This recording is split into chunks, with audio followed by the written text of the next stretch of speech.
Greetings, I'm Dr. David Gersten. Many people are looking for a healthy nutritional replacement to a drug. I frequently read and hear comments like, why don't doctors know anything about nutrition? Why do doctors just want to order drugs? This video answers those questions. America has a long way to go before healthcare is holistic, even though millions of people have been seeking out holistic approaches for more than 30 years. We're going to take a look at the key events in history that have left us where we are now. The story starts with two Frenchmen, Louis Pasteur, a chemist and microbiologist, and Antoine Béchamp, a physiologist. Pasteur strongly believed in the germ theory, the idea that an outside germ was responsible for illness. Béchamp believed in the internal healing environment, which he felt was much more important than an external germ. As Pasteur lay dying of pneumonia, he realized that his life's work and focus on the germ theory was incorrect. The dying Pasteur renounced his long-held theory and said, quote, "The internal healing environment is more important than the vector," unquote. The vector referred to a germ. Pasteur became well known in history, and Béchamp became an afterthought in history. Medicine, which is illness care, not health care, has pushed the germ theory and continues to. In 2008, I developed the first cause and effect map of chronic illness. The health map acknowledges the value of Pasteur and Béchamp. There are three main levels in the health map. Level 1 has to do with primary causes. In the health map, level 1 includes Pasteur's germ theory. There are close to 40 categories of primary causes, but the main ones are toxicity, infection, poor diet, obesity, lack of exercise, genetics, stress, and electromagnetic fields. The action starts with level 2, which is how the body responds to primary causes. Level 2 has to do with the internal healing environment, which supports Béchamp's theory, although I did not know about Béchamp in 2008 when I created the health map. Level 3 is metabolic chaos, which involves disturbances of biochemistry, which is mainly amino acid chemistry, and disturbances of bioelectrical fields. Rockefeller medicine mainly addresses level 1, primary causes. Around 1890, scientists discovered that a wide variety of chemicals could be made from oil. Oil tycoon John D Rockefeller, founder of Standard Oil, was looking for ways to make greater profits from oil.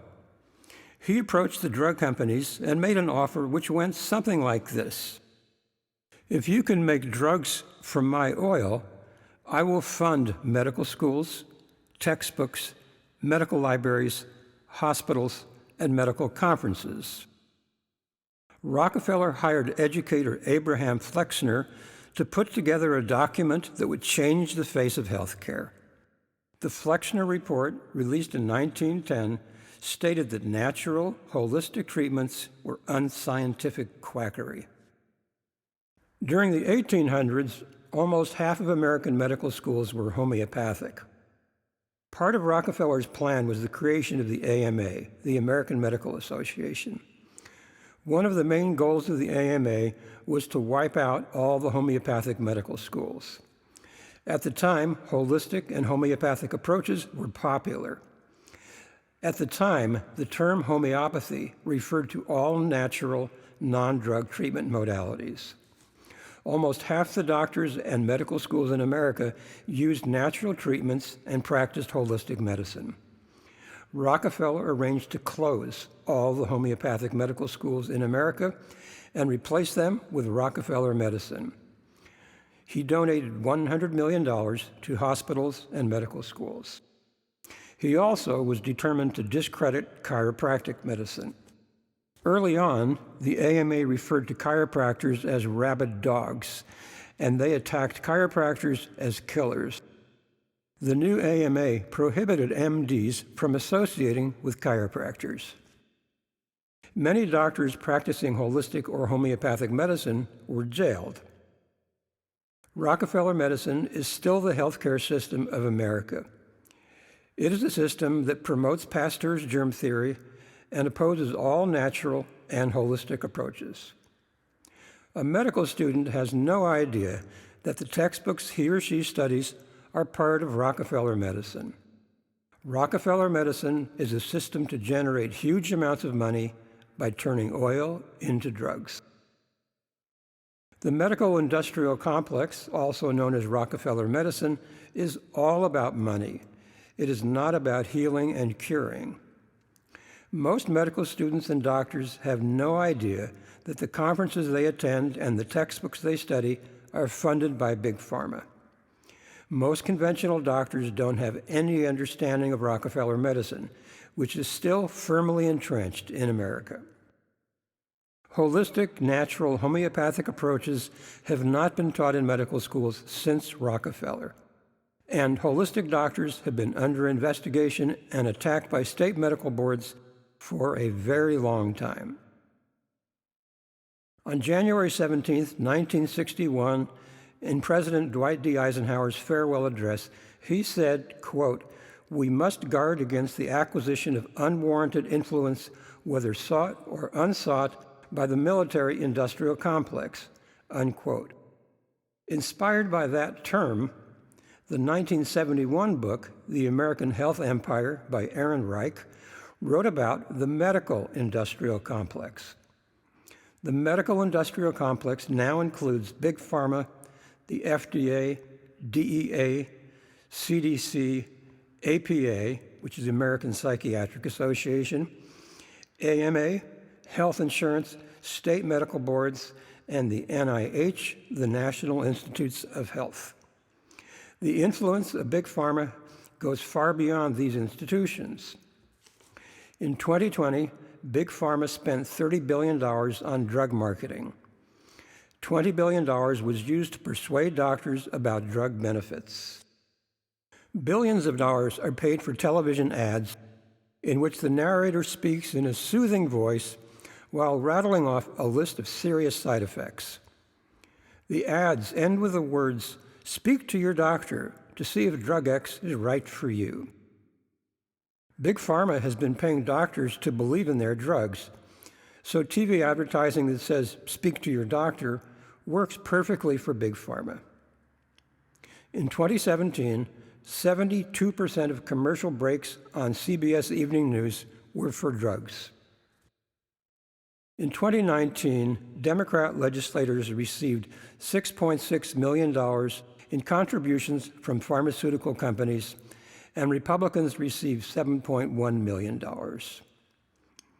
Prior to the 2020 election, more than two-thirds of members of Congress received checks from Big Pharma. In 2020, Pfizer, which played a big role in the creation and distribution of the COVID jab, donated up to $1 million to 228 members of Congress and wrote checks for 1,048 candidates in state legislative races.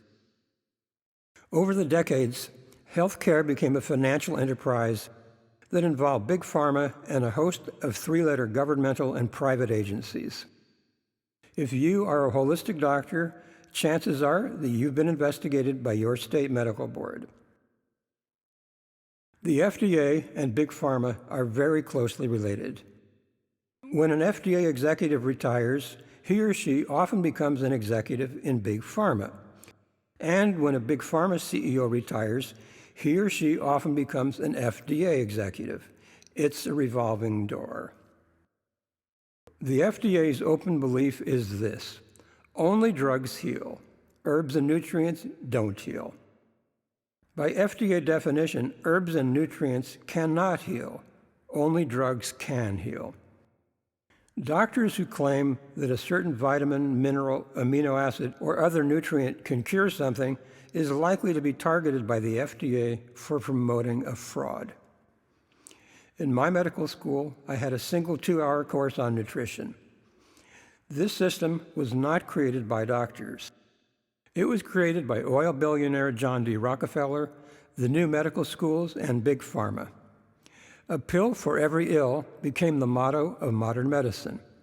Rockefeller medicine succeeded in wiping out natural healing approaches, including nutrition.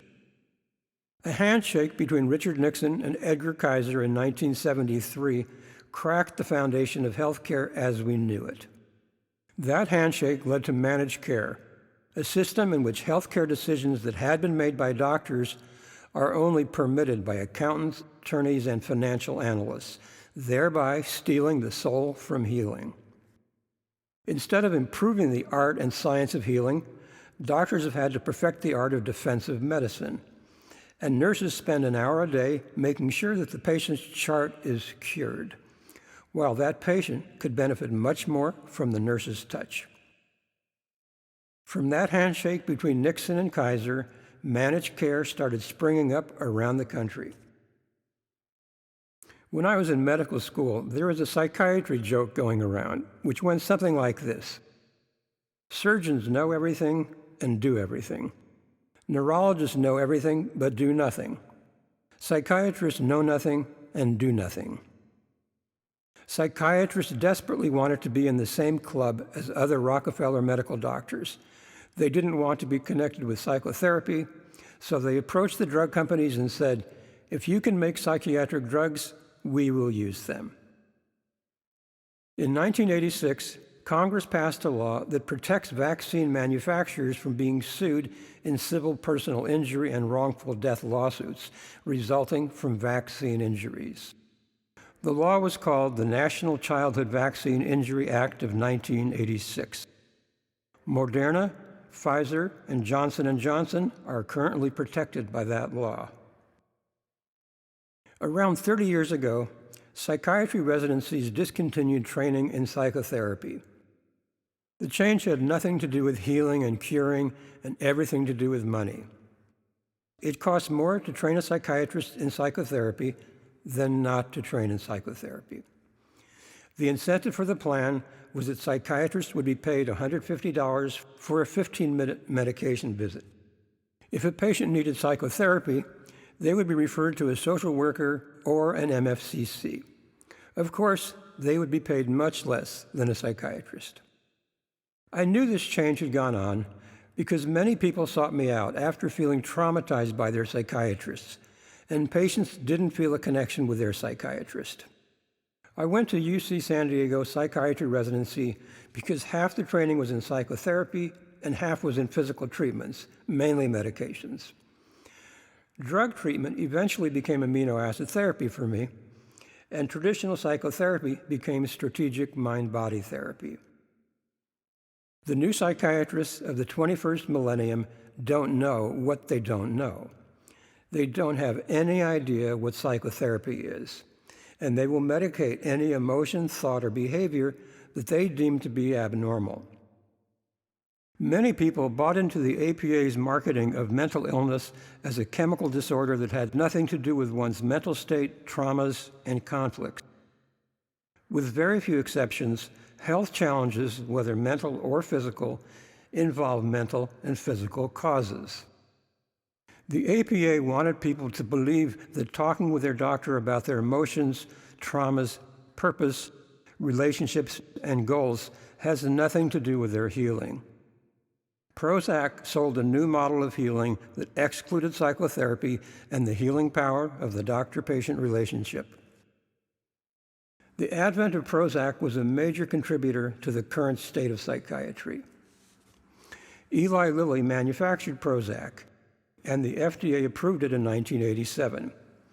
After Eli Lilly had completed clinical trials, they submitted the information to the FDA, and the FDA quickly denied them. The drug was no better than a placebo. Eli Lilly submitted clinical research findings to the FDA over and over again, and the FDA denied the approval of Prozac over and over again. So Eli Lilly stopped doing clinical research and hired statisticians to juggle the data. The FDA continued to deny Prozac. This went on for years. Finally, Eli Lilly hired a statistician who made an adjustment that led the FDA to just barely approve Prozac. Prozac was created following Dr. Candace Pert's discovery of the endorphin receptor site. Her discovery inspired a new generation of drugs, the SSRIs, which work at the serotonin receptor site. Prozac was the first drug manufactured to fit into a receptor site. The truth is that the SSRIs work at the serotonin, dopamine, and norepinephrine receptor sites. They are not selective, and their side effects can be fatal. I want to be clear that Dr. Pert had no involvement in the development of Prozac. Paxil arrived right after Prozac. It could not compete with Prozac as an antidepressant, so it was marketed for social anxiety. Social anxiety as a symptom became social anxiety disorder, the disease. The SSRIs increased serotonin for only 3 weeks. After that, there is a permanent decline in brain serotonin levels. In addition, the SSRIs lead to a 40% decrease in serotonin receptor sites. The marketing of Prozac and other SSRIs was massive, starting with a cover story in Newsweek magazine. When Prozac was released, Dr. Louis Judd, who was president of the American Psychiatric Association, or APA, he announced, quote, "We now know the cause, the chemical imbalance of every mental disorder, and we have the treatment for every disorder," unquote. That comment was definitely not true. Psychiatry first tried to market mental illness as a genetic disorder, but that did not prove to be correct. So psychiatry changed its marketing and declared that, quote, "All mental illnesses are a chemical imbalance in the brain," unquote. That also was never proven to be true. Even though psychiatrists believe that mental disorders are caused by a chemical imbalance, almost all psychiatrists believe that there is no way to test for neurotransmitters. There are several ways to test for neurotransmitters, including amino acid analysis, which are the precursors of neurotransmitters, urine organic acids, the breakdown products of neurotransmitters, and blood platelet levels of neurotransmitters.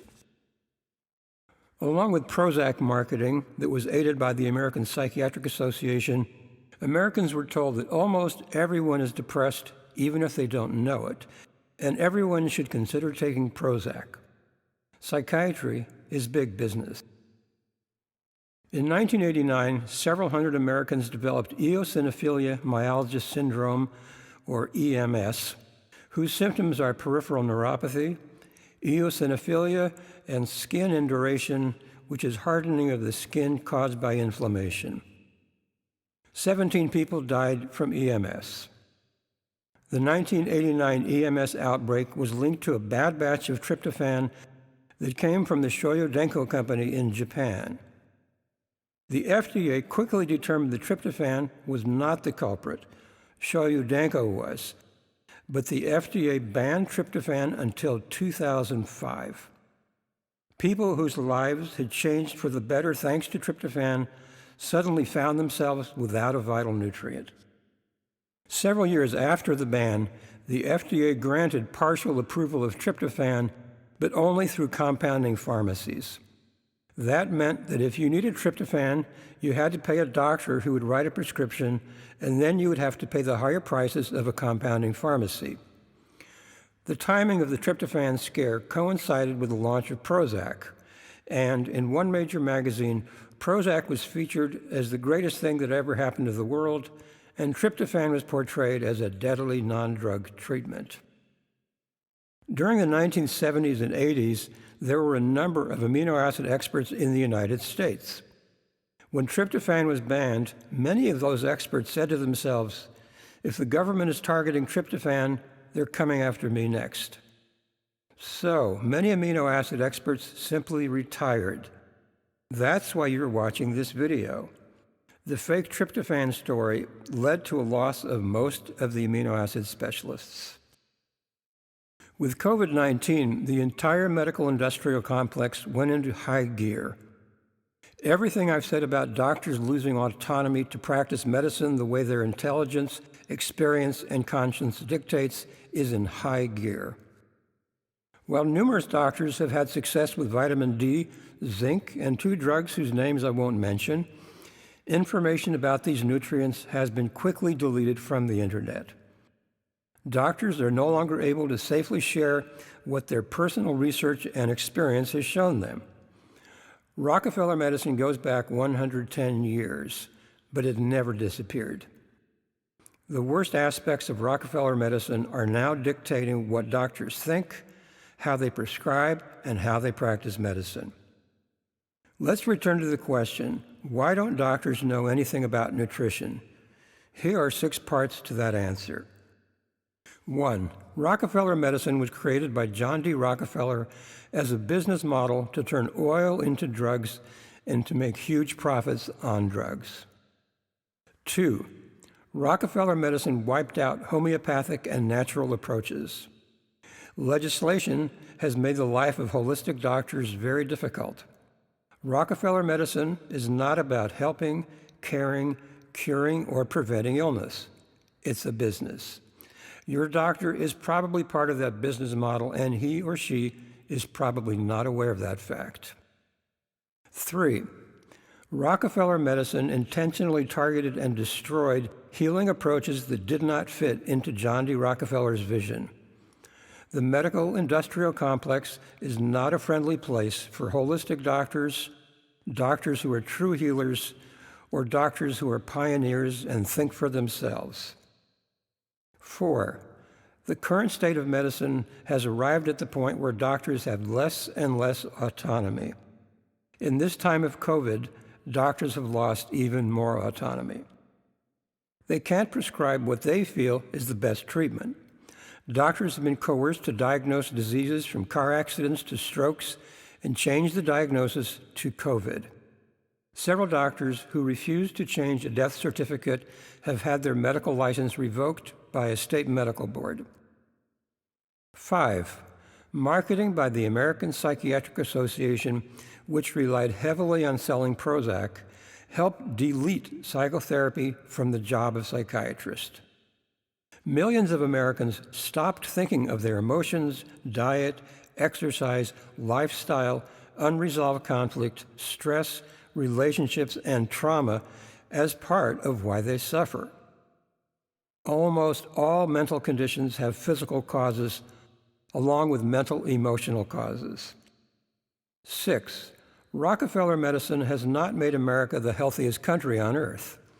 We spend the most money in the world on our healthcare system, but American medicine is far from the best. In 2017, the United States healthcare system ranked last among 11 major industrialized countries. Studies done over the last 20 years show that approximately 100,000 people die every year from the correct use of prescribed medications. A 2020 study by Yale Medical School said that deaths by medical error could be as high as 250,000 per year.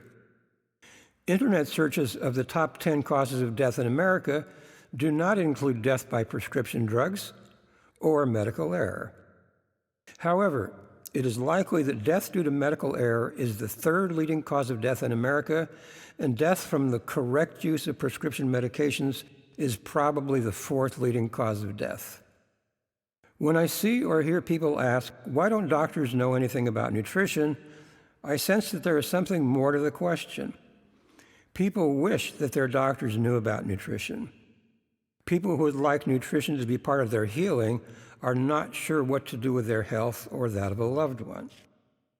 They want to see a doctor, but they know that it's unlikely that their doctor has had any training in nutrition beyond a 1 or 2 hour lecture in medical school. John D. Rockefeller's vision turned psychiatrists into drug specialists and discouraged psychotherapy and all tools for self-empowerment. What modern psychiatry appears to know is very little compared to what is actually known. Millions of people have gotten educated on their own, and they know things that their doctors have never heard of. There are places for conventional medicine, and I think those places are trauma, surgery, and emergencies. Alternative medicine, which does look at underlying causes, is, in my opinion, best for chronic illnesses. If people have a better understanding of our healthcare system, they will stop expecting doctors to be something they are not.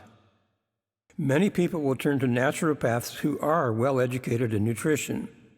People will stop wondering why medical doctors don't know anything about nutrition. In my experience, most of the people who seek out my help know much more about nutrition than most doctors know. It's important that the non-medical public continues their personal study of nutrition and other alternative therapies. Do not change your beliefs and health practices if an ignorant doctor is intimidating you, ignoring your beliefs, or pushing a treatment that really feels wrong for you. The problem is not about you. The problem is about his or her ego and ignorance. Your doctor does not know that he is practicing Rockefeller medicine, and you cannot change that.